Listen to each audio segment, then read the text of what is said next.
mauni permi akong ginaril talk sa akong mga estudyante na kung wala kay interes sa pag-eskwela, nga matuog ka sa eskwelahan, nga mo-graduate ka nga kay na katunan, may pay manguma ka.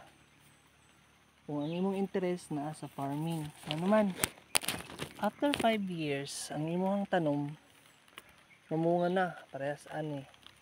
Gitanom na ko ni siya during pandemic. So karon nag-harvest na ko sa akong kakao. Ana, kay sayang ang panahon na musulod ta sa eskwelahan, kanya wa tayo nakatunan.